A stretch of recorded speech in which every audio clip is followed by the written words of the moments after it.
Hi, friends. Susan Blackwell from the Spark File here to let you know that the doors are open for the Spark File Illume, a 9-month group creativity coaching mastermind that invites you to be the Chief Creative Officer and Chief Marketing Officer of your creativity. But what does that mean? That means in 9 months in Illume, you will clarify and advance your big creative goals and learn how to effectively share your work with the world. Now, if you're listening to this and you're an experienced creative or an accomplished professional who seeks a space where it is safe to attempt something you've never tried before, or complete a big creative project, or take your work to the next level and acquire the skills needed to share your creative work with the world, Illume might be right for you. We are calling in emotionally intelligent, high-functioning creatives who are ready to level up. You can find out more by going to thesparkfile.com/Illume, but do it now to find out if Illume is right for you and to save with early bird discounts. That's thesparkfile.com/Illume. Take a leap, take a risk. Go to thesparkfile.com/Illume and join us for Illume. The Sparkfile podcast may contain profanity and other adult content. Please use your discretion. When I bump into something that inspires me, I dump it in my spark file. Could be something that I want to make or how I want to be. I pump it in my spark file. I jump into my spark file. Let's open up the spark file. Welcome to the Spark File, your one-stop editing bay for creative inspiration. I'm Laura Camian. And I'm Susan Blackwell. If you're joining us again, welcome back. But if you're joining us for the first time, welcome. You may be asking yourself, what exactly is a Spark File?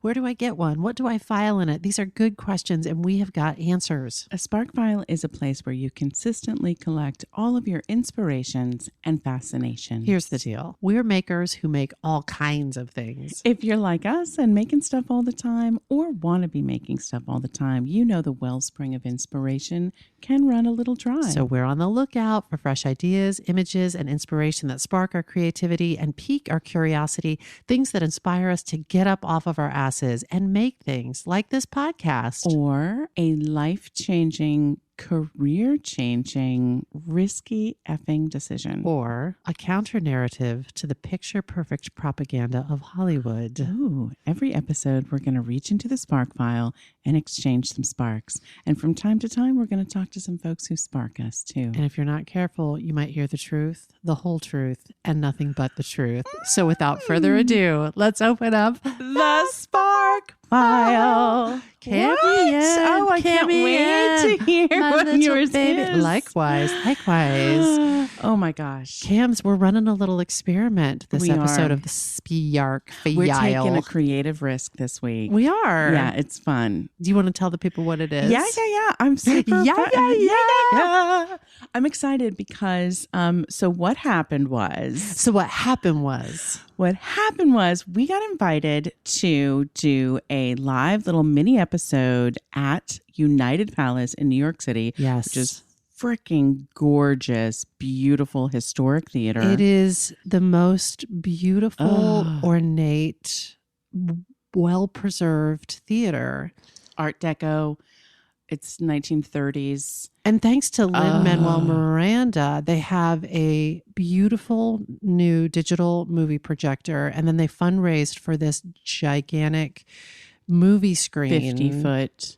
And then they also have a new sound system. So it is an extraordinary place to see movies. And that was its history. It was a vaudeville house where you got a vaudeville show, you got some pre-show shorts, and then you got to watch a movie. And a beautiful movie. So we're going to be the pre-show. That's what we're doing. We're going to be the vaudeville. That's right. Before the movie. Right. We're going to be the entertainment. We're going to interview the beautiful Kelly O'Hara. That's right. And then they're going to show the Philadelphia Story. And that movie, so this was our challenge for the week. Here's our challenge. Okay. The Philadelphia Story, could we each watch it and find a spark? That was the risk. That was the risk. And I don't know about you, but I definitely was sparked in a bunch of ways. Some dark sparks. Yeah. And some not so dark sparks. Well, totes, me goats. And I was a little nervous because I was like, will I be able, we always say things like sparks are everywhere. And we do. And other things like sparks are everywhere. And I was just like, will I be able to make good on this? And I was nervous until I got onto something. And then once I was onto something, I was not nervous. Yay. I was super sparked. Yeah. Yeah. I think I told you I was like the first watch. Okay. I watched it twice. Yeah. So my first watch, I was like onto something almost immediately, but it was a very dark spark. And I was like, oh, okay. Maybe I'm doing a dark spark this week. Yeah. We'll see. But then I watched it again and something else struck me and I decided to go with that. But maybe one day I will reach back into this file and say, remember the Philadelphia story? Yeah. I've got a dark spark You got associated. more than, I found more than one spark where I could have just rested and dug deeper. Yeah. But I'm glad I kept following that spark because I really, really like my spark. I'm so excited. Do you want to go first? Okay, I'll go first. I'll go first. I'm super excited. Like I said, there was a really dark spark in mind, but today I ended up going with something a little more central to the movie itself. Oh, good. You know? All right, so I got my information from an article in Vanity Fair by Barbara Lemming, Film School Rejects by Anna Swanson, San Francisco Gate by Edward Guthman, The New Yorker by Claudia Roth Pierpont, and Katherine Hepburn's autobiography, Me. Claudia Roth Pierpont. I was very impressed with that name. That is that Thank sounds you, like a Claudia. mainline name. Sounds like and of course Claudia works for The New Yorker because it's a serious journalist. It's a serious writer name. She sounds like she comes from a family of that lives next debutantes. door to Katherine Hepburn, perhaps. Oh. It could be. Okay. So I think obviously we all know Katherine Hepburn as a screen legend and old Hollywood royalty. Mm-hmm. Her sound was unique. Her personal style was unique. She's one of the most accomplished actresses of all time. I don't know if you know, but she's won more Academy Awards than anyone in history. You're kidding Not me. kidding. Including Meryl Streep. Katherine has 4 Oscar wins. Only 12 nominations, but 4 wins. Meryl has her beat on the nominations. She has 21 nominations, 3 wins. So, and Katherine Hepburn did that while snubbing the entire Academy herself. She never attended a single ceremony. She never picked up any one of those awards. Only she, can get away with that. That's an interesting narrative. Yeah. And the American Film Institute ranks her as the #1 female star of all time. Wow. All time. Yeah. What I learned through this process is that, as it turns out, the Philadelphia story, this film, is the reason why we know so much about Katherine Hepburn. If she hadn't done this film, her career was in a nosedive, and she was not like 40 more films to come would not have happened with Katherine Hepburn. The Philadelphia story is the turning point. So yeah, her career was in free fall. Wow. Essentially, she had a very short career prior to this. I wouldn't say very short, but she had been doing a little bit of Broadway, and then Hollywood, scooped her up. She had 1 Academy Award nomination already, but then it followed with a slew of just box office bombs. But with this movie, she single-handedly turned her own career around, and she masterminded it herself with the Philadelphia story. And I'm going to tell you how. Wow. It's as you're talking, I'm realizing I have to fight my urge to just do a Katherine Hepburn impression through this whole. Do it. When I'll just say when I was in one of my first jobs out of school was at the Guthrie Theater, and my former roommate, Thomas J. Ryan. Hi, Thomas. Who's now in West Side Story on Broadway. He and I started doing a Katherine Hepburn impression, and we got so addicted to doing it that people were like, please stop. And we got so addicted to doing it we kept saying, and I think this is stolen from an old SNL sketch, like something about, well, there's no shame in a sandwich. Like we could not. And so you specifically have like an older Katherine Hepburn in mind, like on Golden Pond. On Golden Pond, as opposed to the younger Katherine Hepburn. The spark I almost did was Kristen Wiig, because her impression of Katherine Hepburn is actually so good. Oh, that would be amazing. And it was younger before. Yes.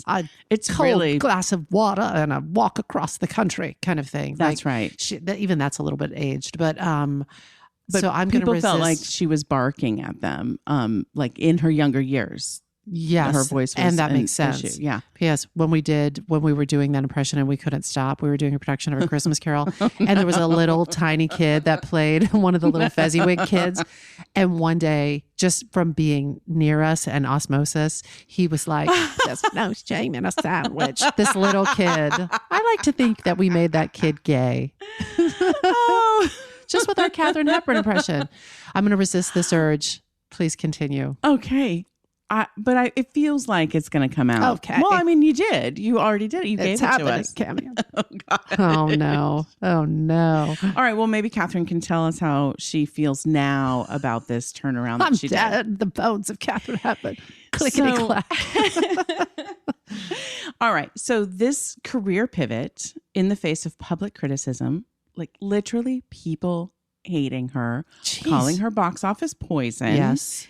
Is my spark for today. Wow. That's my spark. Oh, that's interesting. So obviously, Katherine Hepburn is a walking tinderbox of sparks in and of herself. She is fascinating. She is. You don't think so? Oh, no. I know so. Oh, I and thought my you spark had a question bears it mark out at the end of yours. Okay. Period. Exclamation point. Okay. She is fascinating. Yeah. And the life that she led and the paradoxes of things. Yes. It's truly worth a deep dive. But my spark is not going to be a full biography on her. Sure. I want to focus on the things that you need to know in order to understand how she turned things around for herself. Yeah, and she essentially single-handedly put her career on a new track, and one that would eventually lead to a repertoire of 50 films over 6 decades, which would not be the case. So first of all, we should acknowledge, I think, as she always did, that she was born into privilege. She was born into an affluent family in New England. Her father was a doctor. Her mother, probably a spark in and of herself, was a suffragette. Didn't know. Go mom, Hepburn. So both of them advocated for women's rights, including birth control, which was quite unusual for the early 1900s. Yes. But the family was progressive and really not too worried about what others might think. And I think you can see that in Katherine's behavior. But again, that often comes with privilege when you have enough money and privilege to not care what people think. That's a good point. So they had that. And she weird people that have a lot of money can get away with so much more. That's right. Yeah. That's right. So she was the second child of 6 total children. She was athletic and prone to dressing like a boy. She was encouraged to be opinionated and honest and strong. She was very close to her older brother, Tom, and her father believed in physical activity as a health benefit. She and her brother did everything together, like running and horseback riding and swimming. This was very, very unusual for a girl. Well, first of all, girls, if they rode horses, rode side saddle. So they, got to keep your legs together. Time. Yeah. And just the physical exertion was often, women were encouraged to, rest. You're so dainty. You're so delicate. What years are we talking about here? Well, she was born in 1907. So, okay. And that was still the case, that it was like, keep your knees together. And oh, for sure. But she was running wild. She was running wild. Free. Yeah. And that's, I think, quite like that really distinguished her. Yeah. There are stories of her shaving her head at 9 years old and dressing in her brother's clothes. So we know that the fashion trademark that she was ultimately known for was wearing pants. Trousers. And what I don't think that most of us truly grasp is that this was at a time when women simply did not wear them. It was illegal to wear pants. What? So when women were recruited to work during World War II, because all the men were fighting, at that time, they were gradually introduced to pants. And once they had the joy of wearing pants, obviously, many of them didn't stop. But that wasn't until, 1940s and beyond. So when the war stopped, the war was over, it was like, hey, ladies, aren't we going back to the kitchen? Aren't we putting those skirts back on? And some people didn't. But that's like mid-1940s, approaching 1950s. Catherine's wearing pants through the 1920s, the 1930s. Wow. So, yeah, when she was wearing them, imagine Sigmund Freud, who we just sort of assume, I think, has always been around and his ideas have always been around, but they were just being introduced and very popular at that time. So he had the world believing that women wearing pants was all about, quote, penis envy. And like clothing back then was very, very tied to gender. Mm-hmm. And pants were for men only. And it was feared that if a woman wore pants, it was a reflection of her perversity. So women could be and were arrested for wearing pants in public, and they were charged with masquerading as men. Wow. That's right. As late as World War II, women wearing men's pants might be like nabbed by police for violating anti-cross-dressing laws. Oh my God. I just don't think, I think we're all like, yeah, go, Catherine, or the fashion magazines. We can do it. Yeah. Put those pants on, girl. No. It was a really subversive act. And it angered people too, and I'll get into that. But quick side spark.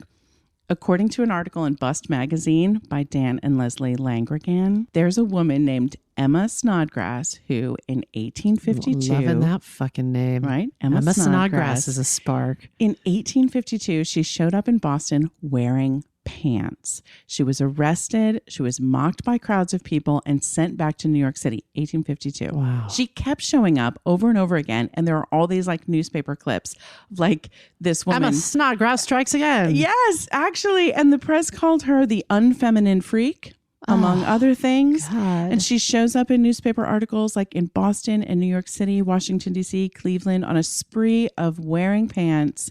She got arrested everywhere she went. Oh. Emma Snodgrass, side spark. That's just that a is little an side spark. Amazing side spark. Yeah, incredible. Wow. But as I mentioned, as late as World War II, women wearing men's pants might be arrested for violating anti-cross-dressing laws. It's crazy.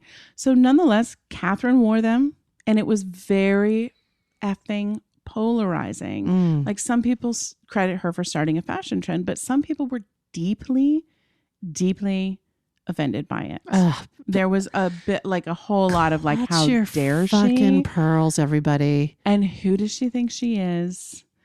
And yeah, there's a morality issue that I'll get into a little bit later. But in regard to her wearing men's clothing, there is a darker story to her connection of her masculinity and affinity for menswear. And there is a trigger warning. So if you're worried at all, you might want to fast forward a little bit. The brother that she was so fond of, Tom, just a year and a half older than her, became troubled as he entered his teens. And there's a story about his father joking about a stunt that he and his friends did when they were younger. And it involved a noose, but sort of a false noose, so they could fake a hanging. Isn't that hilarious? And this is their father. This is the Dr. father Hepburn. talking to Tom. Yeah. And at one point, apparently, Tom was found attempting this quote unquote joke. And his father scolded him and told him not to do it again. And then the entire family literally left it alone, never, checked in with Tom again. But a few years later, when Tom was 15 and Catherine was 13, they traveled to New York City to visit family friends. They went to a movie. They came back to the house that night. Tom played the banjo. Everything seemed like they had a lovely evening as a family. And the next morning, Catherine went to find her brother. He was sleeping in the attic, and she went upstairs to find that he had tied a bedsheet together and hung himself from the rafter. And The tragic thing, see if I can get through this, but the tragic thing is that her father tried telling the press and everyone else that it was just a stunt that gone wrong. Like a practical He joke. was just kidding. But Katherine knew the truth. The truth was, and this is brutal, but the truth was the sheet had been too long. So Tom's feet could actually touch the floor had he wanted to stand up, but it was actually his sheer will to go through with it. It's tragic. And Katherine was the one who like cut his body. Oh my loose. God. Yeah. Yeah. It's truly like any, like after you read this story, I'm like, any sort of hard shell that she might be criticized for having, I was like, I'm right there with you, She Katherine. comes by it, honestly. Yeah. Wow. I had no idea. Yeah. And do they have any idea why? I mean, people speculate that, you know, any number of things. When you look at his father's and his mother's quickness to cover it up with, it was a stunt. It was a boyish stunt, and we're done with it. You have to think that any talk of anything less than perfection or things going on in their life, like they didn't talk about it. Yeah. They didn't deal with it. So if Tom was struggling with anything, good chance the family was not, you know, there to have a conversation and help him through it. She talks a lot about their sort of chin up mentality, and we don't complain about things and we move on. Wow. So, but there may have been another like reason why the family was unwilling to look at the truth, because there was a history of suicide in their family, also not really talked about. But Kate's grandfather, her mother's dad, and his brother, both killed themselves. Oh my God. Her father's brother killed himself. Oh boy. And this is where like the mind can make up a lot of stories. But 2 days after Tom's death, another uncle killed himself. Oh. Yeah. So it feels like there are some things going on there that we will never know. Yeah. Got it. But the family literally never spoke of these things. Her father called it a boyish stunt, and then they didn't even talk about Tom anymore. Oh, and she loved him so much. She loved him so much. So several different articles that I read talked about how Katherine kind of took her brother's place in the family. She became the eldest child. She was in charge of her 4 younger siblings, and in a way she became a surrogate son for them. She even changed her Katherine birthday. became a surrogate son to her parents. To her parents. Wow. Okay. And she changed her birthday. She stopped celebrating it on her birthday and she started celebrating it on Tom's birthday. Oh God, that's haunted. So she changed from May 12th to November 8th. Oh. And many, many, many people in her family remarked that she was just different. That's an interesting spark. That's an interesting, that would be an interesting feature. I've never heard anything like that before, to start celebrating your birthday on the birthday of a deceased loved one. Yeah. There's something that would be a really interesting character. It would be. And I trait. wondered, like, was that her subversive way of, we are going to remember Tom? Mm-hmm. You know what I mean? Yeah. To insist that you don't want to talk about him, but you're going to make a cake on his birthday for me. Oh, interesting. We're going. I think that's an interesting spark. I do too. Oh, I had no idea. I think her childhood and then the direction that her life took, it's really fascinating, and just the things I struggle with, like that we will never know. Yeah, we will just never know. Yeah. It's so frustrating. But one of her biographers, William Mann, wrote, she didn't grow up to be her mother's kind of woman. Katherine Hepburn grew up to be her father's kind of man.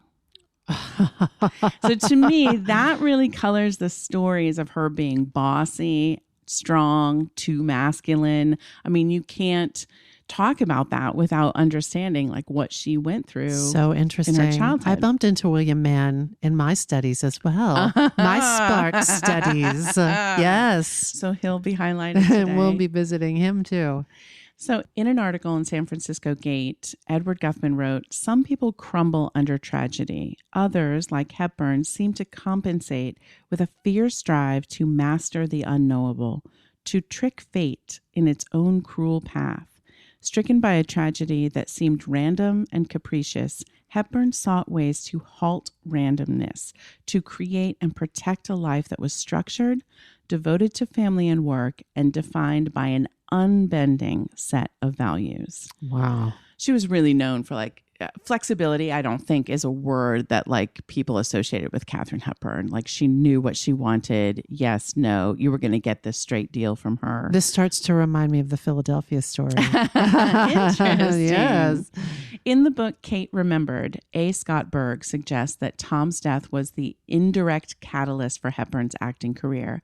Huh. Feeling the stigma of her brother's suicide and the isolation it created, he writes, the teenage Kate sought refuge in role-playing, becoming stronger, prouder, even haughtier. She learned to mask her feelings, to create one persona that would greet the world while she hid another that she would fight to keep private. Wow. She was becoming an actress. Yeah.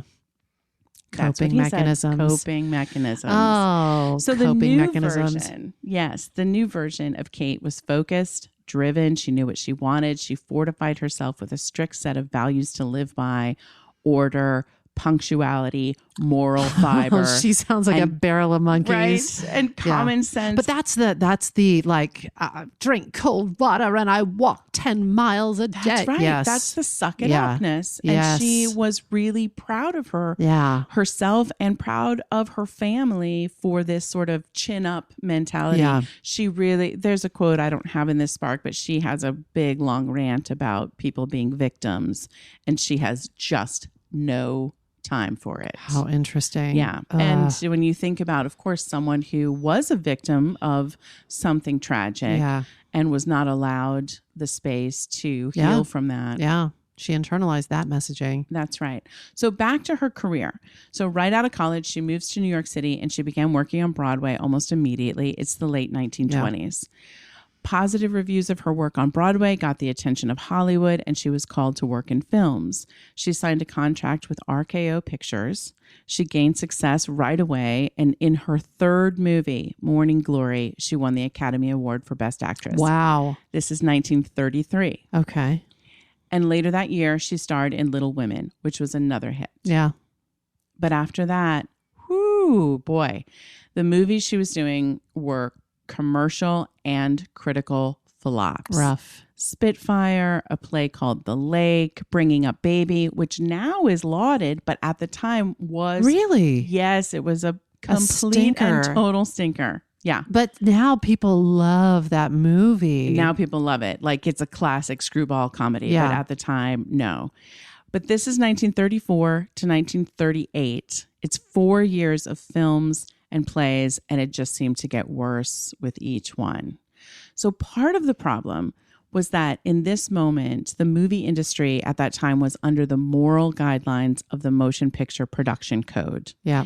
It had been created in 1930, but they really started enforcing it in 1934. Also known as the Hays Code, it spells out what was acceptable content for motion pictures. And it was really brought about in reaction to some of Hollywood's scandals, like the murder of William Desmond Taylor, Spark, the alleged rape of Virginia Rapp by Fatty Arbuckle, Spark. They wanted to, after these scandals sort of rocked Hollywood and spread this, information across the country, they really wanted to rehabilitate the image of Hollywood, which frankly they felt had always been morally questionable.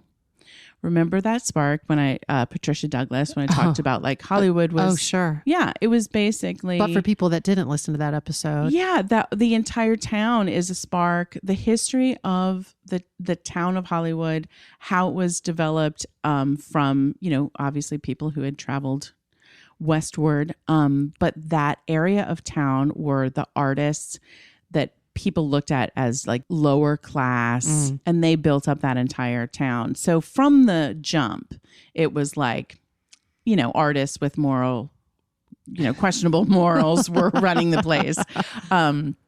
It's an awesome, the history of Hollywood is really, really awesome. It is rich with sparks. Rich with sparks. But then this production code came in to try to handle it. Get some rules around it. Yes, because they needed people across the country to respect at least the art that was coming out of Hollywood and spend their money to go see these films.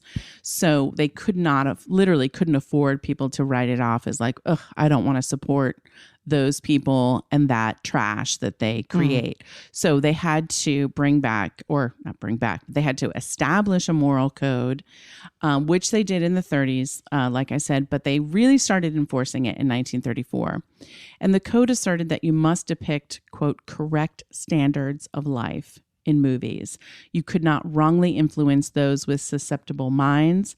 Suffice to say, these audiences were not loving our feisty feminist and her forward-thinking independence. Interesting. I always think of the production code about like if there's a scene that takes place in a bedroom on a bed, everybody in the scene has to keep 1 foot on the floor. That was in the production code. Yeah. Like there were all those rules that they had in place to try to just keep. The Hays Code is a spark in and of itself to like that really understand. Obviously nothing to do with homosexuality, but even like traditional gender roles needed to be enforced. So when you think about it in this context, it's easy to see why Katherine was maybe not connecting with audiences. She was too brisk, too bossy, too opinionated. According to Film School Rejects, in 1938, she was declared to be Hollywood's most baffling question mark. She was deeply private and abrasive with the press. Like she rarely agreed to be photographed and wouldn't do interviews. Hollywood's most baffling question mark is an amazing phrase, headline, T-shirt, stitch it on a. That's not even that bad to me. I'm like, yeah, she's mysterious, but it was very troubling to them. Hollywood's most baffling question mark. I love that because who is she, and can we trust her? Like, it's essentially because she's wearing pants. I'm suspicious of this. How interesting! Yeah. But she also wouldn't do interviews, so she wouldn't clear anything up. She was mysterious and aloof. She was called Katherine of Arrogance in the media. A Modern Screen article called her the most maligned woman in Hollywood. Like it gets darker and it gets worse. God. So 1938 was a terrible year. It all came to a head when the Independent Theater Owners of America released a list of actors they believed to be box office poison. Okay. Box office poison. I also brushed up against this in my research. Yes. I thought that was just a phrase, like a casual colloquial phrase, and it's actually a thing. It's a thing. But before we get into it, what was it? The Independent Theater Owners of America, they took out an ad. They took out an ad to tell the world these people are box office poison. Am I wrong that the Independent Theater Owners of America were the same people that they were being hosted at that Patricia Douglas party? That is correct. My memory. That is correct. The theater owners across the country, and no one was really more powerful than them because they would decide whether a movie. I'm not feeling them. You're not loving them. I'm not loving them with a Patricia Douglas situation, and I'm not loving them with this sort of like, we don't understand it. It's box office poison. Oh, yes. But I think there was actually a darker intent behind it. I did not go far enough. Like, again, this is another spark. Someone could really, really dig into box office poison. Interesting. Because number one, I was fascinated that it was an ad. Why do you take out an ad to say these people suck? That's a hit job. I mean, it really is. Now, what an interesting use of your energy and your capacity and your money and your power. That's right. Listen to who else was on the list, though. So Katherine Hepburn, Joan Crawford, Greta Garbo. Oh. Really interesting that these are all very strong women who played non-traditional roles. I don't think it's a coincidence. I agree. So they claimed in this ad that then went everywhere and news stories picked it up and that she could not get away from box office poison. The ad claimed that these actors were a burden to studios because their salaries were super high, but they had no box office draw. So is this about, it always goes back to money. It's about money, but I think it's also about this heteronormative bullshit. That's right. I don't like these people. Say their names again? The Independent Theater Owners of America. The Independent Theater Owners of America. I have not heard anything great yet about them. Maybe I could try to do like a positive spark about them because Maybe they keep showing up in negative ways. Ooh. But I don't know. I could dig in further and see maybe they did something good. You got to imagine there's a lot of them. So that's right. This there could be a few bad apples in there. Yeah. But those bad apples were bad. So the thing was, though, this claim that these actors were box office poison because their salaries were high, but they had no box office draw. What happened was the consequences. So here's Katherine. She's getting literally beat about in the press. But beyond that, thanks to being on that list, RKO Studios and others began to offer lower salaries, lower than the salary she'd been paid when she just started out as an actress. She's an Academy Award winning actress at this point. Oh my gosh. Downgraded. Literally like a quarter of her salary. Wow. Yeah. So and also, if you know Katherine, there's plenty of information about, she's very proud of the fact that, yes, she came from privilege, but then she made her own money. These theater owners, this was a hit job. They were trying to take her out. 100%. And so they took a big swing and it worked. It's June of 1938. Katherine Hepburn is 31 years old and she's obsessed with her failure.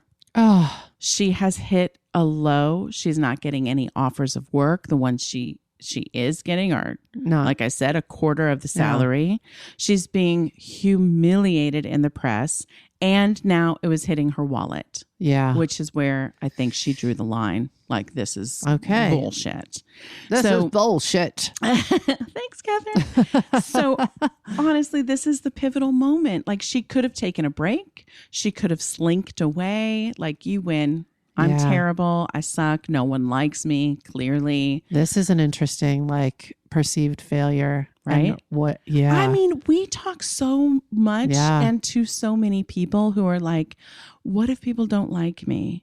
What if people come for me? Yes. What if people say mean things? What if they say things like, I suck, but then what if they get personal? So this is an interesting case study. Oh my God. Yeah.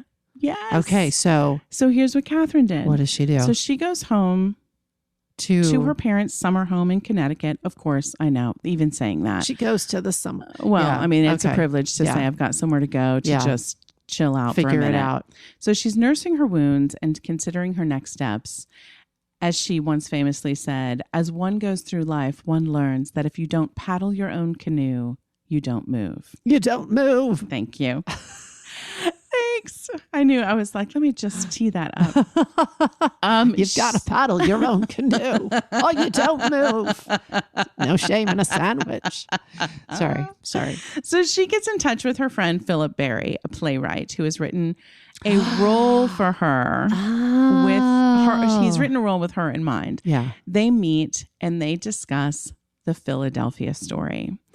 And for those of you who haven't seen it or need a refresher, the Philadelphia Story is about a wealthy socialite named Tracy Lord, played by Katherine Hepburn, who learns the truth about herself when her ex-husband and a tabloid reporter show up the day before her wedding to a self-made millionaire.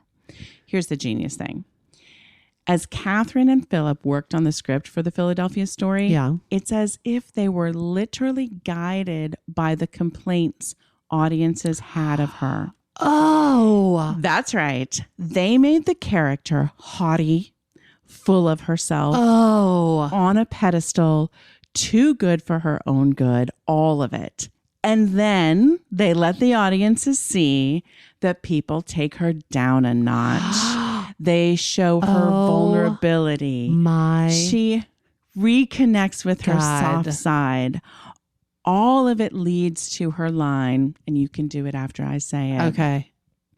I don't want to be worshipped. I don't want to be worshipped. I want to be loved. I want to be loved.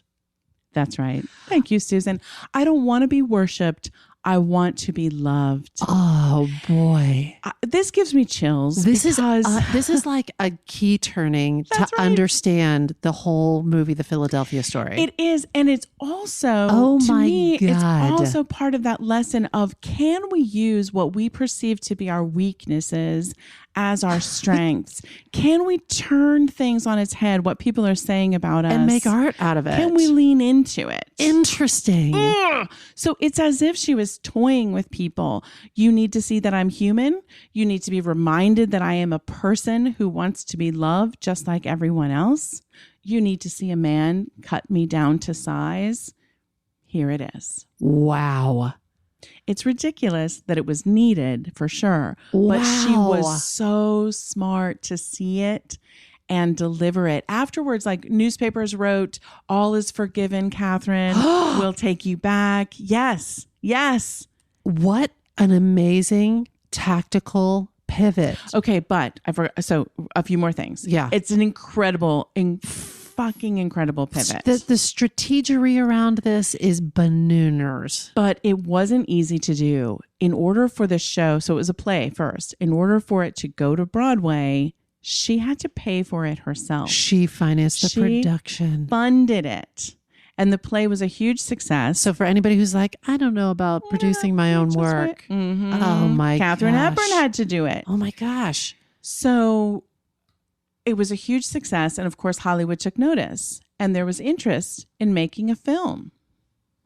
But if you can believe it, they were not interested in casting Katherine Hepburn. You're kidding. For the role that was written for her. Well, that does happen. No joke. Yeah. But Broadway cast doesn't always transfer. No, but role written for her and paid for by her. Amazing. Right? And so she's, I'm assuming, like, owned the rights? No, not the film rights. She didn't own the film rights? Not yet. Oh. So she decides she has to buy the film rights for herself. Yeah, no shit. But she spent a lot of money getting the Broadway show up. Sure. Right? So lucky for her, she was dating Howard Hughes at the time. Sure. So Howard bought the rights for her for $30,000. Later, she supposedly told biographer Charlotte Chandler, "I slept with Howard Hughes to get the Philadelphia Story. He was a brilliant man, and going to bed with him was very pleasurable. But the pleasure of owning the Philadelphia Story lasted longer."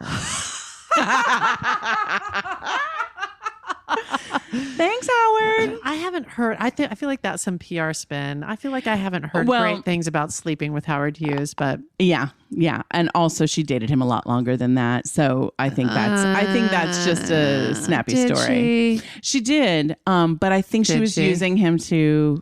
Yes. Okay. I mean, it depends on if you're going to tell a story. Does John Ford play into your story? No. Okay. These are sparks on sparks. Because there's a whole list of men she supposedly had affairs with. Sure. You know?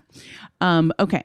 So she got the rights thanks to her friend Howard. She got the film rights to the Philadelphia Story. And then she shopped those rights around to studios. And although she could have gotten a higher price, she sold to the one that would give her something more valuable: control. She sold to MGM for $250,000, including the veto power for the cast, the screenwriter, the producer, and the director. And that was effing huge. So she basically constructed the film version of the Philadelphia Story that she wanted. She packaged it, essentially. That is correct. That is correct. That now, is Jimmy a baller Stewart move. And Cary Grant were not her first choices. They were each her second choice. Oh. She wanted Spencer Tracy for Jimmy Stewart's role, and she wanted Clark Gable for Cary Grant's role. Really? But they weren't available. And so she was quite happy, obviously, with Cary Grant and Jimmy Stewart. And Jimmy Stewart ended up winning an Academy Award for his role. Maybe one of the best drunken scenes ever. He's a really great drunk. There's a scene in there that I was like, Jimmy Stewart, you don't really get to see him in a role like this very often. Interesting. So she packaged it all up. She packaged it all up. thanks to this enormous risk that she was willing to take. And it was a bet that she took on herself. Bet on yourself, mind you. people. But thankfully she did, because she went on to win 3 more Oscars. She gave us The African Queen, The Lion in Winter, On Golden Pond, Long Day's Journey into Night, and Guess Who's Coming to Dinner, among other things. Wow. According to Film School Rejects, she once said, "Without the Philadelphia story and Phil and Howard, my life would have been very different. It would have gone on, but maybe my career wouldn't have." Wow. Ultimately, Katherine Hepburn took control of her situation, as she always advocated for, and she rewrote the ending of her own story. I was really, really sparked by hearing that story of like self-determined turnaround in the midst of her harshest criticism. And I will add this, like seeing headlines like Hepburn deserved that slapping in reference to the hard hits that she took in the press. Yeah, they were meant to humble her. The first shot of the movie.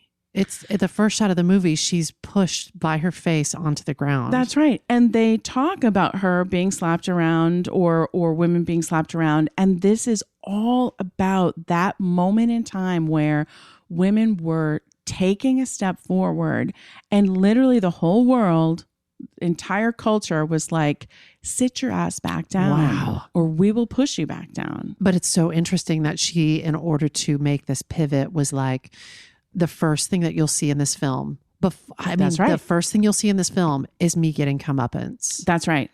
Physically. That is absolutely right. And then emotionally. That was one of the challenges for me watching this film. I watched it for the first time, and I was like, the first shot of the film is her getting pushed to the ground from a face palm. And this is a comedy. And I was like, oh no, That's I don't right. know how this has aged. It's fascinating to know that she was strategically driving that because she knew that's what the people wanted.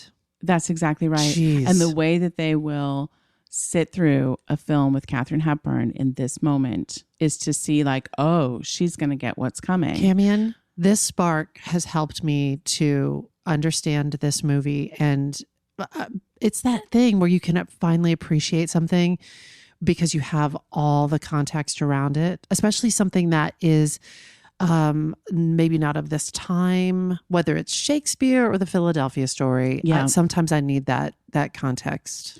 I'm so glad that I dug in a little further because I also was like, very first impression was, are we going to joke about domestic violence? I'm not here for it. Yeah. And then this changed a lot of it. So she turned that on its side. So it all obviously it was meant to humble her, and it feels like misogyny to me. Like all of these women were trying to live authentically in a world that literally would not allow them to be themselves. Wow.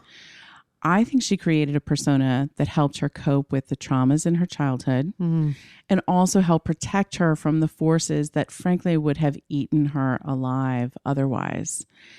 Remember that homosexuality was a perversion and illegal at this time. God. Remember that no one liked a woman who spoke her mind. No one thought like they were even meant to have opinions. She wasn't even playing the game. Like she challenged the gender roles at every turn. In the end, she said, I have not lived as a woman. I have lived as a man. I've done just what I damn well wanted to. And I've made enough money to support myself. And I ain't afraid of being alone. Wow. So I think we know like what I didn't get into in this spark is she did live a duplicitous life. Like we'll never know the facts about her personal life, her loves, but we know that she was a mix of paradoxes. Like she embodied the most sought after strengths of modern woman. And then she habitually got into relationships with broken men who she had to save, or kept hidden relationships, with people she truly loved. And like perhaps this all had to do with like her inability to save her brother. And she once said, everyone thought I was bold and fearless and even arrogant, but inside I was always quaking. And I just like, that just struck me, this like tough outer shell, this soft, vulnerable inside. It's not so far off from, I don't want to be worshiped. I want to be loved. Wow. And don't we all, Catherine? Don't we all? Yeah, man, that was a wonderful Spark. Thanks, Suze. That was really helpful. Awesome. I'm so glad. I was just because I was, we'll get into it in a second, but like sometimes the older films challenging, but they are of a different time, and it's helpful to know what was going on. And in this particular case, you see, like, she was actually challenging those ideas, like then the reviews of the Philadelphia story. Yes, some of them were like, welcome back, Catherine. And some of them were able to analyze what she was doing and saying, like how eventually they were able to see like how she turned around this criticism of herself, this high and mighty. But then, then that what follows from that is the question of like, why did we need to tear her down? Yeah, but I feel like I was going to say that was the time, but I think this is still happening. We're still fighting. We're still here. We're still here. I agree. And it makes me love and respect those women who began the battle, frankly. We may still be fighting it and trying to earn our ability to live authentic lives. Yeah. But I don't know that everyone always gets credit. The people who were willing to fight it before wearing pants was legal. Oh, what's her name? Who was helping, Emma Snodgrass. Emma wearing Snodgrass. Pants, getting arrested. Paving the way. That's right. We stand on her panted shoulders. Cam, great spark. Hey, thanks. Should we take a little break? Let's do it. And then we'll re-spark this spark file. Awesome. The spark file! And we're back. Cams, that was such a good spark. Thank you. It really did unlock an understanding for me that helps me to enjoy that film more. Good. Yeah. I'm so glad. Yeah. I mean, at least that, to me, knowing that she was conscious of those choices and made them very specifically. I mean, I hate that she had to, but it was very smart. And when I hear that, I'm like, ooh, what a smart chess player. Right? Oof. The other fun thing is that as you were speaking, your spark obviously bumps into my spark in so many interesting ways. I can't wait. My spark tagline today is, if I had to do it over again, I'd probably do it over again. Oh. So as we said at the top, we set this challenge for ourselves in order to celebrate this live podcast we were doing at the United Palace, featuring a live interview with Kelly O'Hara. Yay. That will precede a screening of the film, The Philadelphia Story. We thought, let's see if we can rock creativity sparks in some way, shape, or form that are derived from The Philadelphia Story, even if that spark has traveled a distance. I'm always down to clown. I'm always down to try shit. And we say sparks are everywhere. But I was also like, because that golden age of Hollywood stuff on the surface isn't totally for me. Mm-hmm. Due respect to people who love old Hollywood. To me, some of that imagery is beautiful, but sometimes the acting feels dated. The timing, like literally the timing feels dated. The comedy, for that reason, rarely surprises me. And it's rare for me to be drawn to those stars. Yeah. And we've lived long enough and we've investigated enough to know that the system was really a system. In the 40s and the 50s, the studios would carefully manicure the images of their stars and fiercely guarded those stars' private lives.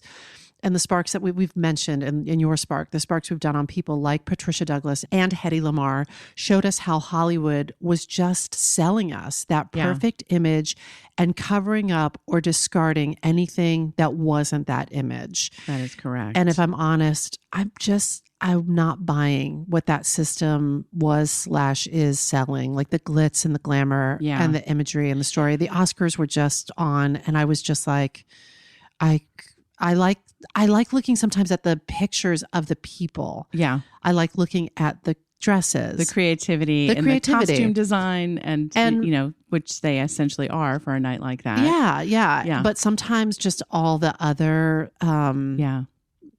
surface bullshit. I hear that. And we've talked about how like my fascination lies in exactly that.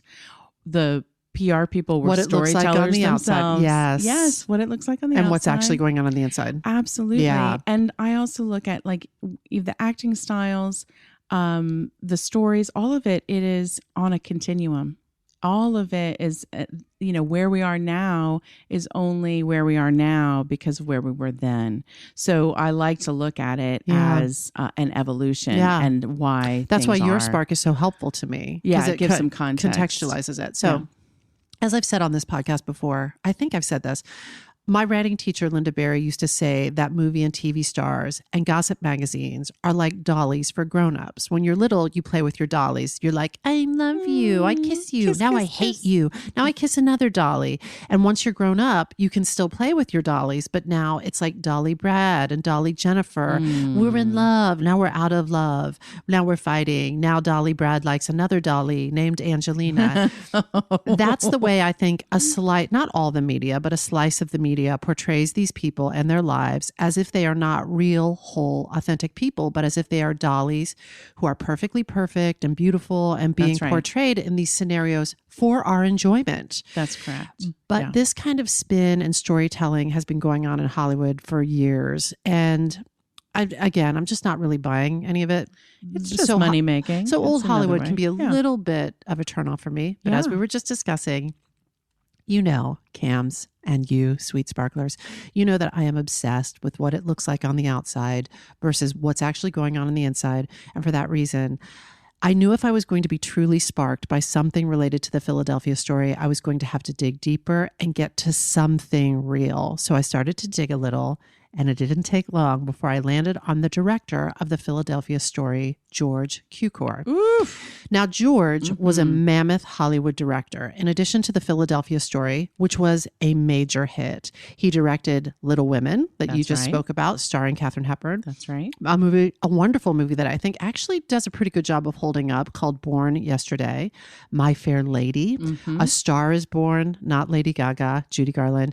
The movie Gaslight, which is why we all use the phrase gaslighting, and parts of Gone with the Wind, just parts, because George Cukor was fired in the early stages of production of Gone with the Wind, but a few of his scenes still remain in the finished film. But why, you ask, was a world-class film director like George Cukor fired from Gone with the Wind?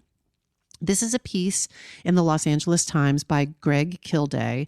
This is a review of a book that came out in 1991. In what is sure to be its most discussed revelation, Patrick McGilligan reports in his penetrating new biography, George Cukor, A Double Life, that Cukor was fired from Gone with the Wind, the most famous movie ever made, because its star, Clark Gable, exploded on the set. I won't be directed by a fairy. I have to work with a real man. The story had long circulated within Cukor's social circle that as a young man, Clark Gable once had a drunken sexual encounter with a silent screen actor turned decorator named William Haynes, one of Cukor's pals, when another of Cukor's intimates began indiscreetly joking that George is directing one of Billy's old tricks, referring to Gable. Gable, who already feared that Cukor might tilt the movie in favor of Vivien Leigh, flew into a rage. So that is from this famous biography of George Cukor. Yeah. So then I started to get really sparked because it felt like shit was getting real, really real. So let's get real, sparklers.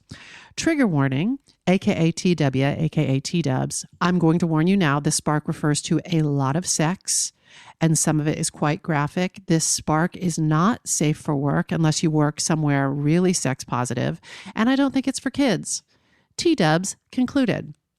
Sources for my spark include an article in The Hollywood Reporter written by Gary Baum and Chris Gardner, a piece in the Los Angeles Times by Greg Kilday, the Twitter account at Scotty Bowers, an article from the New York Times by Neil Genslinger, a YouTube video posted by Boy Culture, a Build series interview conducted by Ethan Alter, the Homophilia podcast, and a documentary called Scotty and the Secret History of Hollywood. Yes.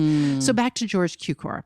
I followed that George Cukor spark from the Philadelphia story all the way to the corner of Hollywood and Van Ness in Los Angeles, California. At Hollywood and Van Ness, there used to be a service station, the Richfield Oil Station. It's not there now. It's a fire station now. Cams, you have a twinkle in your eye. I know. Do you know where I'm headed? I do. Okay, good. But that doesn't Take the ride. When it was the Richfield Oil Station, there was a guy working as the manager there, and that guy's name was Scotty Bowers. A bit about Scotty Bowers. George Albert Scotty Bowers was born on July 1st, 1923 in Ottawa, Illinois. He grew up on his family's farm and they weathered the Great Depression in Chicago during the 30s. He said there wasn't a lot of food, but Scotty had a hustle going. Among other things, he'd shine shoes and sell newspapers. He said, I had to sell 10 Chicago Tribunes to make a penny in the street. He was also, even at a very young age, doing sex work. When he was old enough, Bowers joined the Marine Corps and fought during World War II for several tours of duty. During the war, Scotty was devastated by the loss of his big brother, who was 2 years older than him, and by several close friends. And in Matt Turnauer's documentary, Scotty and the Secret History of Hollywood, Scotty talks about still in his 90s being haunted by his recollections of the war. I'm not a doctor, but just by observing him, I would say that Scotty lived through the rest of his life after the war with PTSD. He said he thought about the war at night for decades, but Scotty didn't believe in therapy. So there you go. Which just side spark. If you have PTSD, there are fantastic, efficient ways. It's hard work, but there are ways of working through that so that you can be free of those sort of, night terrors, things like that. Just wanted to have said that. It's another spark, literally for another day, but I wanted to have said that. There are resources out there that can help you. So upon returning from combat in 1946, Scotty relocated, upgraded, he said, from San Diego to Los Angeles. He was a handsome 23-year-old, and he quickly found work as a gas station attendant. On one of his first days at the gas station, Scotty met an actor named Walter Pidgeon. Walter Pidgeon was this sort of he was one of those grand mustachioed, sort of older classical actors. He was known for his work on Mrs. Miniver and Madame Curie. Walter Pidgeon invited Scotty to take a ride in his car and take a dip in his swimming pool, which Scotty did. The ride, which Bowers said led to paid sex between the men, he made $20, would change Bowers' life as it kickstarted a side career arranging sexual hookups for people.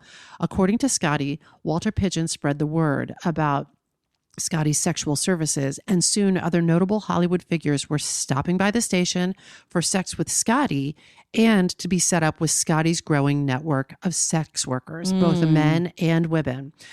And he was running this whole business out of the Ridgefield Oil Service Station. To be clear, he was working double time. He was the manager of the gas station while also working as a sex worker and acting as something of a male madam. But the gas station seemed like kind of a brilliant place to do it because it was centrally located in this busy hopping location. The streetcar went right by and stopped and dropped people off. Scotty said there was always a line of cars out of the station. And because it was a gas station, Scotty was also meeting everyone from every strata of life in Hollywood, from people like George Cukor and other Hollywood stars to the Marines turned gas station attendants turned sex workers who worked at the service station. So these young men were coming home from the war looking for work, and some of them landed at the service station. Yeah. Speaking of, in 1947, director of the Philadelphia Story, George Cukor, had just bought a Dodge sedan. And he came into Scotty's gas station and introduced himself to Scotty and said, "It's kind of warm today. Would you like to come up to my place and take a dip in the pool?" And then Scotty ended up at George Cukor's pool, where he said he stayed for years, providing the director with sexual services as well as other sex workers. Plus, Scotty did landscaping, shopping, and other personal assistant type work. Documentary filmmaker Matt Turnauer said of Scotty's relationship with Cukor, "When you had to live your life in the shadows, like Cukor, who is gay, but were also prominent, imagine how important someone who could be trusted in all aspects, including the secret aspects of your life, could be." So in order to keep up with the demand at the station, Scotty also started to invite clients into a trailer that was parked behind the service station. The trailer had a central entrance, if you can picture it, so picture an RV, and it had an entrance in the center of the RV which Scotty had sectioned off. So there was a king-size bed curtained off on one end of the trailer and another king-size bed curtained off on the other end of the trailer, so it could accommodate 2 sets of people having sex. And there was the washroom. People could be having sex in the washroom. And then Scotty also drilled a peephole in the bathroom, like above the toilet paper dispenser, so that other folks could watch the folks having sex in the washroom. That's so crazy. He had like a whole, and everything was like $20 a pop, $20 a pop, $20 a pop. He had this whole business going. He was effectively running a full-on brothel out of this very clean, white, pristine service station in the middle of this crazy, busy, bustling intersection. And in the film, Scotty gives a little tour of one of his homes, and he says how essentially he earned the money to buy it $20 at a time. Wow. He said those $20 added up fast. Oh. So in the documentary, Scotty and the Secret Life of Hollywood, his wife describes Scotty as sort of this, by the time she met him, he was like this little twinkly old leprechaun. But as fun and sex positive as Scotty makes all of this seem, there were some serious risks involved in the work he was doing as a younger man. All of the risks normally associated with sex work, but there were other significant risks in addition to those risks. As the director Stockton Briggle put it in an interview with ABC News in 1999, homosexuality was against the law, and they could walk right into your house, right into your very bedroom, and arrest you for it. So there was a great fear of that hanging over all of the people, I think, in those days who were gay, living in Hollywood and working in Hollywood. For sure. For sure. That was an extreme fear and danger. Like you're just living, we'll get into it. So in a post-screening talkback after the documentary Scotty and the Secret History of Hollywood, Scotty Bowers said, if word got around that you were gay, you could lose your job, unless you were, say, a bartender at a gay club. If there was word that you were gay, even if they hadn't seen you do it, you could lose your job. Think about that. Your livelihood. And the documentary points out that there were far worse consequences. You could be institutionalized. You could even be lobotomized. That's right. And this was when the LAPD Vice Squad was very active, looking to round people up and arrest them for essentially being themselves. That's right. Which leads me to the next risk, the Vice Squads. According to Scotty, the Hollywood Vice Squad was essentially an extortion ring, and the police were in on it. There was an attorney named Harry Weiss, whom Scotty knew, and Harry showed Scotty how he would arrange to bring these vice cases in front of a judge that he knew, and then pay off the arresting, like out in the hallway, pay off the arresting officers to not appear in court so that the case would be dismissed. And according to Scotty, 10 cases would be dismissed within an hour. It was essentially an extortion ring that would shake down innocent people. They had a whole system. At gay bars. Yeah. Yes, the system was a system. The system was a system of paying off people who needed that money more than they needed to, quote, do the right thing and show up in court. Right. So, wow. Exactly. So in the post-documentary screening talkback posted by Boy Culture on YouTube, filmmaker Matt Turnauer said that there was a dark rumor that went like this. Attorney Harry Weiss actually owned a string of gay bars, and it was rumored that Harry Weiss would tip off the Vice Squad to raid his own gay bars so that he could then approach those people who had been arrested, whose lives were hanging in the balance, and offer to get them off so that they would then have to pay him for his legal services. What an evil man. So he was essentially taking their money, allegedly taking their money for drinks, then imperiling their lives, and then being paid on the other end to save their lives. So how about that for a Hollywood dark spark for you? Evil, evil man. How about that? During that same talkback, after a showing of the documentary, Scotty Bowers told a story about how the Vice Squad would try to muscle in sometimes at the service station. They would like come sniffing around. And apparently a motorcycle cop named Cal lived in a rooming house about a half block up from the gas station. And he would come in every night after his shift at work, and he would polish his bike and keep it all maintained. And if the Vice Squad would come in and start asking what was going on, Scotty would tell them, Cal's a cop, ask him. Yeah, so he had a little bit of a built-in protection. Cal knew exactly what was going on? Scotty also told a story about a time when the trailer was in use, the washroom was in use, and there was no room at the inn. So Scotty, who was an amazing businessman and entrepreneur, he put a couple that wanted to have sex, he put them in a car and lifted it up on the grease rack. Oh my So God. they were up above. That's where you lift it up so you can get under the car. They were up above having sex while Cal, the LAPD motorcycle cop, was down on the ground servicing his bike. No way. Scotty, I feel like, inferred that Cal didn't know. Uh-huh. So maybe Cal did know and maybe Cal didn't know. Or Cal was oblivious. Or maybe Cal was oblivious. Wow. So to recap the risks, being gay was considered a crime. Mm-hmm. The Vice Squad was circling and allegedly very corrupt. Another risk, the Hollywood studios, especially in this so-called golden age, were desperately afraid to project anything other than a heteronormative, middle America-friendly image. So these stars all had morality clauses in their contracts. So if they were gay and if they lived as their authentic selves, they could, as we know, be arrested, but they could also lose their contracts, their livelihood, their star status.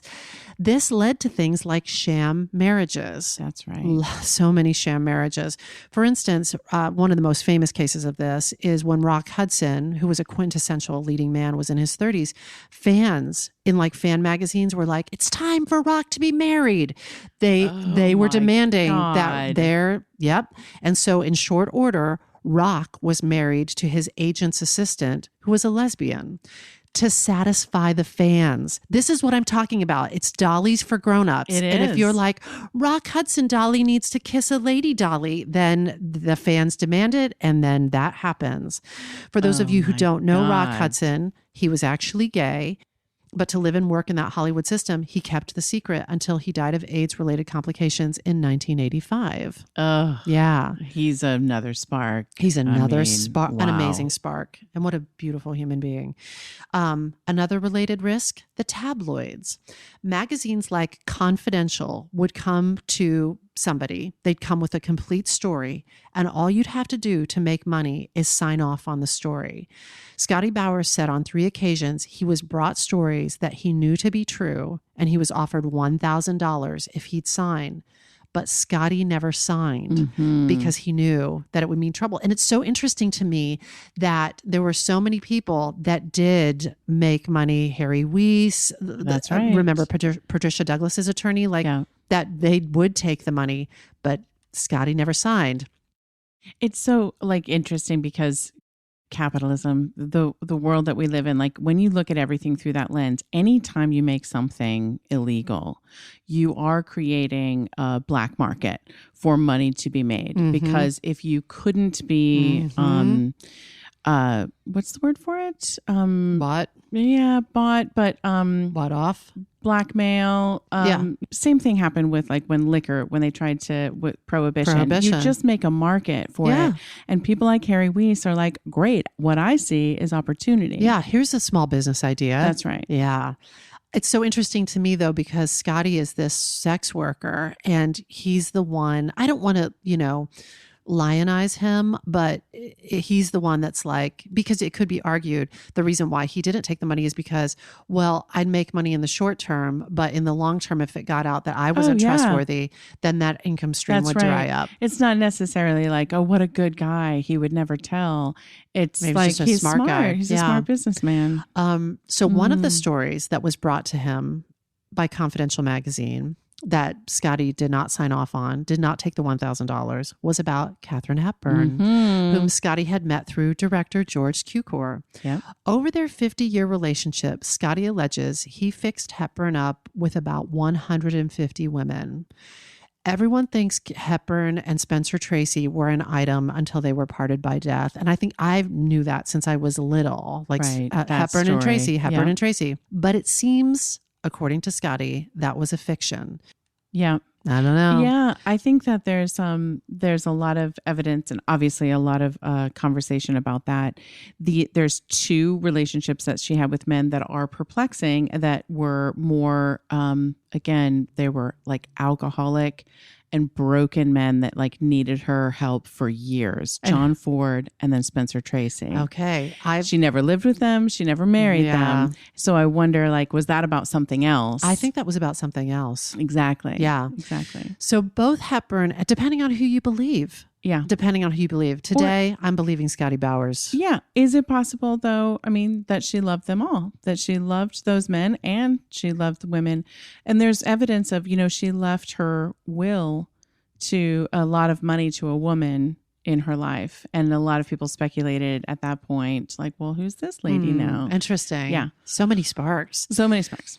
Speaking of, both Hepburn and Tracy lived in cottages on the grounds of George Cukor's house. But they weren't a couple, according to Scotty, even though that's how they positioned themselves in the press. And Spencer Tracy would get drunk, have sex with Scotty, and then behave as if he didn't remember it in the morning. Scotty also claims he claims to have been punched by Lucille Ball at a party because Scotty had been fixing up Desi, her husband, with other women. And Lucille Ball said, I've been listening on the phone extension line. I know what you've been doing. Pop, right in the kisser. Wow, Lucy. Yeah. Scotty talks in detail about his sexual relations with Cary Grant and Cary Grant's longtime lover, allegedly, Randolph Scott. Basically, Scotty Bowers was either having sex with or providing sexual partners to all the key players in the Philadelphia story. George Cukor, Cary Grant, Katherine Hepburn. Wow. Scotty tells about sleeping with J. Edgar Hoover, the head of the FBI, who famously dressed in women's clothing during these sexual encounters. There's a spark. He tells about providing, P.S., no shame. Dress as a woman, J. Edgar Hoover. No shame except the shame you feel. The shame of also like what he did to try to annihilate people. So shame on him for that. But not for dressing like but not for dressing how you want to dress. Dress how you want. Dress how you want. In fact, dress how you want freely, so you don't take it out sideways on other people because you can't handle how you want to dress. That's right. I am not a psychologist or a psychiatrist. But that's good therapy advice right there. There you go. I think people, when they don't live their authentic lives, that's when trouble brews. It's the worst. That's when trouble brews. I think they either hurt themselves or they hurt other people. Yeah. Scotty tells about providing sexual partners for the Duke and Duchess of Windsor. I heard about that. Yes. So interesting. Obviously, all of this information could have rocked the careers of these people, but until he decided to tell his story, Scotty remained discreet for decades.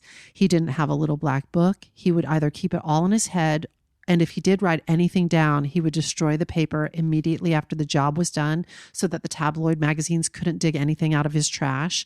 And something I do like about Scotty is that he never judged these people. He never had any judgment for these people. Whatever your people he was having sex with or people he was arranging sex for. Yeah. This leads to a conversation for me as I was watching it about outing people. There's the argument that you don't out people, dead or living. People get to choose what remains private. But here's the counter argument. When those people are essentially historical figures who have been straight washed as heterosexual American apple pie, then I think it becomes at the very least inauthentic and at the worst dangerous, outdated propaganda. 100%. But are you talking about people who are not alive anymore, who can choose or not choose at this point? People who can't speak for themselves now. Yeah. So it's I want to just say it's a tricky point counterpoint, and there's probably more points. Documentary Matt Turnauer said, LA is consequential because the studios really conspired to create an image that they sent around the world, and it took. So this heteronormative idea, this kind of white picket fence, Andy Hardy, meet cute world of Hollywood was foisted on us, and we took it hook, line, and sinker. Question there, and it's just a spark to be looked into later, but how much of that was also dictated by the Hays Code, because these movie studios, at a certain point, like they had gotten riskier and riskier with the content of their films. And then the government was like, we're going to shut that down real quick. I think it's all relates, woven into the fabric of this. So Matt Turnauer went on to say, we can't and shouldn't do that anymore, meaning we can't and shouldn't foist that false narrative on people anymore. Right. He went on to say, There were these moral clauses in the contracts of the movie stars which prevented them from being publicly anything other than straight. We need to know about the straight washing that occurred in the power corridors of our world. Cary Grant, for example, is a person of world importance still. There have been many biographies written about Cary Grant. So you could argue that a biographer who writes a biography about Cary Grant's several marriages is profiting off the dead as well. Why? Just because he had a homosexual relationship or 2 or 3 or 12, does that mean that you're profiteering off of him? That's homophobia, really. It's homophobia masked as pearl clutching and shock at anything abnormal happening. And as Scotty says in the movie, what's wrong with being gay? So there's sort of like point counterpoint about that. That's correct. I was really fascinated by filmmaker Matt Tyrnauer. I would love to have him as a guest on the Spark File. He directed this documentary, Scotty and the Secret History of Hollywood, which you can watch. It's on Stars. It's streaming. Matt Tyrnauer grew up in LA. His dad was a producer and a writer on shows like Columbo and Murder, She Wrote. And he said, the myth of Hollywood is alluring even for people in the industry. He said, we all buy into it, I think. But when he became a journalist and a filmmaker, he said he was always more interested in exploring alternate histories in his work, that there's more to meets the eye perspective. That's right. Which you know I love. That's and you right. love. Yes. He He's our said, kind of guy. Yeah. He said one of the reasons he's passionate about making this film and bringing Scotty's story to as wide an audience as possible was so that generations that succeeded Scotty's generation would understand that there were very difficult times and that people couldn't live their true, authentic lives. They had to live in the shadows. The documentary shows a psychologist on CBS News declaring homosexuality a mental illness that had reached epidemiological proportions. This was on CBS News. What? Yes. Holy shit. Gore Vidal, who was a friend of both the filmmaker and the film's principal subject, Scotty Bowers, called it all a heterosexual dictatorship. And so Matt Tyrnauer feels like it's a political film and that it's important political subject matter. Wow. He said he first got the spark to make this documentary when he was doing a profile on Merv Griffin for Vanity Fair. Merv Griffin told him, Merv Griffin had a bit of a double life. He was, a very popular talk show host and also a gay person who wasn't out. And Merv Griffin told the filmmaker, Matt Tyrnauer, that there was a gas station in Hollywood where you used to go to get into trouble, was the phrase he used. And then on a separate occasion, Gore Vidal said, I want to find Scotty. Scotty was my pimp. He used to have a gas station. And Matt Tyrnauer connected. He was like, wait, is this the same guy Merv Griffin had been talking about? So he found Scotty to say, okay. So the next time Matt was visiting Gore Vidal, Scotty was there. What? Gore Vidal had met Scotty at the service station in 1947. And then the next time Matt was at Gore's house, Scotty was there. And having that mutual friend in Gore Vidal made it possible for Scotty and the director, Matt Tyrnauer, to jump in almost immediately with mutual trust. Wow. Yeah. I'm fascinated by that. And spark. Scotty was ready to tell his story. And then he was ready to talk. Scotty is a fascinating subject for a documentary. I think Matt Tyrnauer really keyed into, he caught a spark. Yeah. Scotty had this knack for keying into a person's type. He was sort of like a human algorithm, like if Tinder was a human being.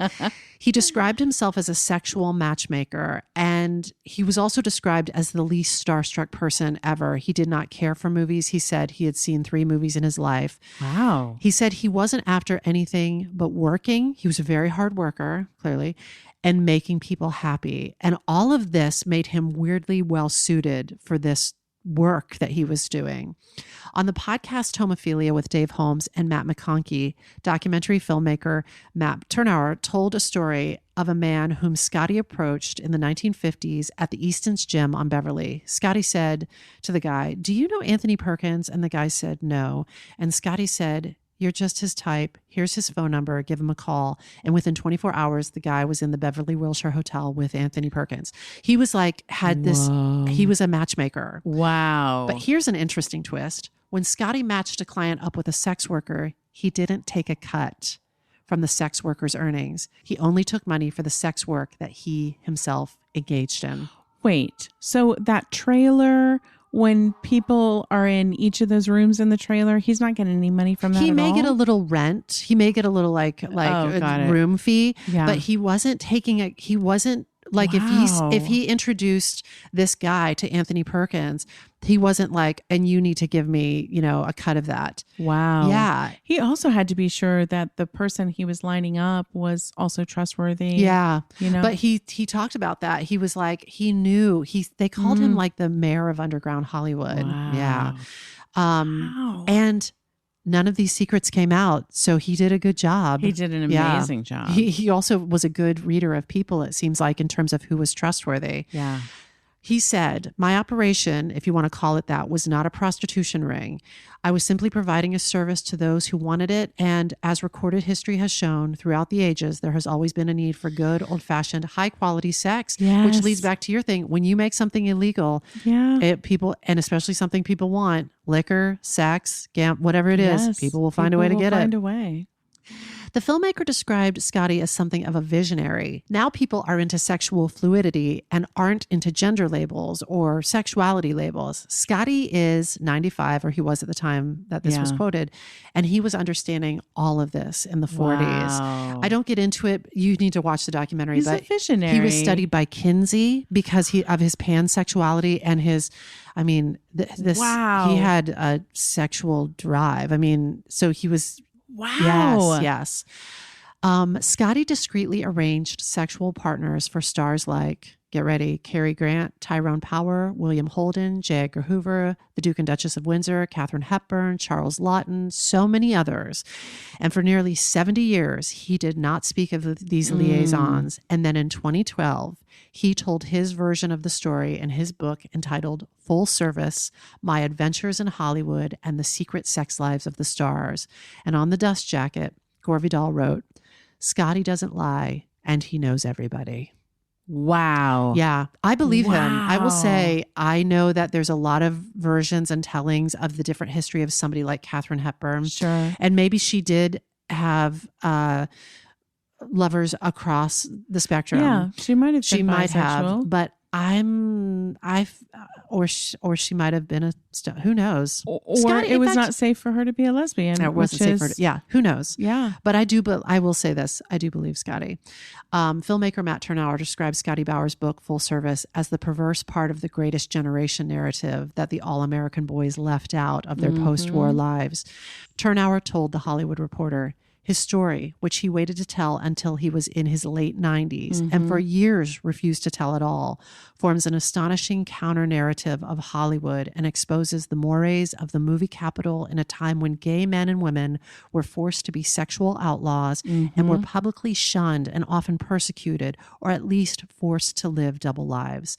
Scotty was a central figure in the gay underground of Hollywood and served as a trusted protector of his friends' and associates' lives when they had no alternatives but to live in the shadows. In July 2018, Bowers received a citation from the city of West Hollywood for his role in local LGBTQ history. Wow. In an interview on CBS Sunday Morning, journalist Anthony Mason asked Scotty Bowers, any regrets?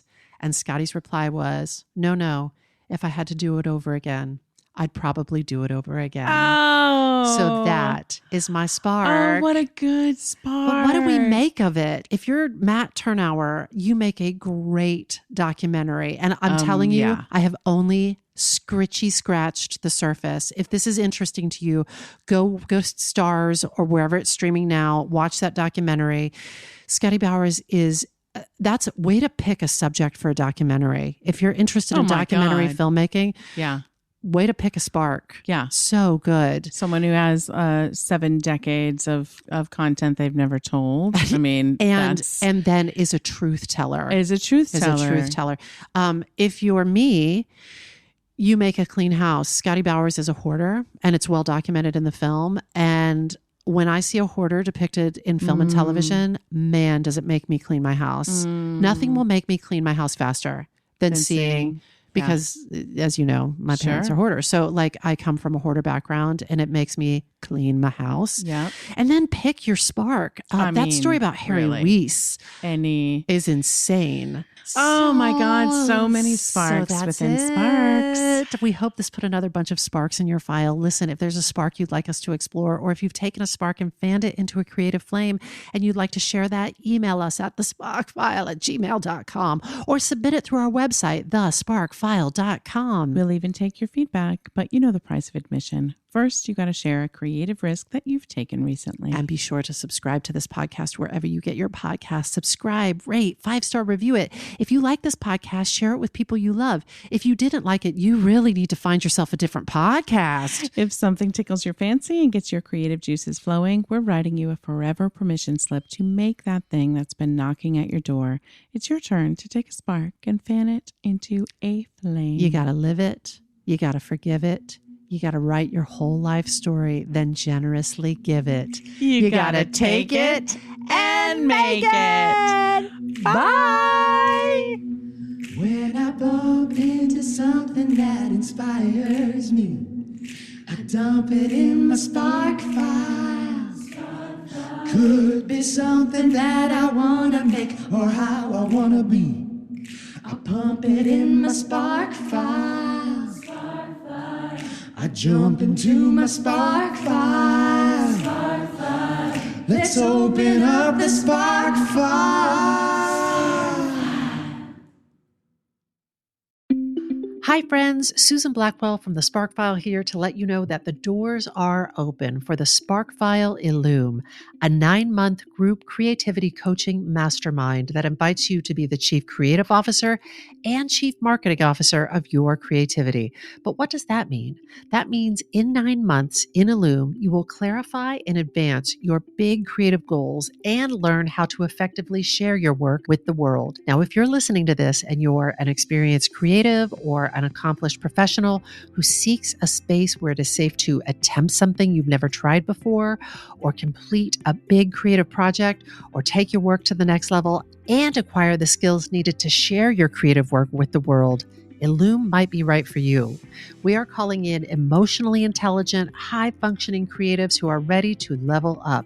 You can find out more by going to thesparkfile.com/Illume, but do it now to find out if Illume is right for you and to save with early bird discounts. That's thesparkfile.com/Illume. Take a leap, take a risk, go to thesparkfile.com/Illume and join us for Illume.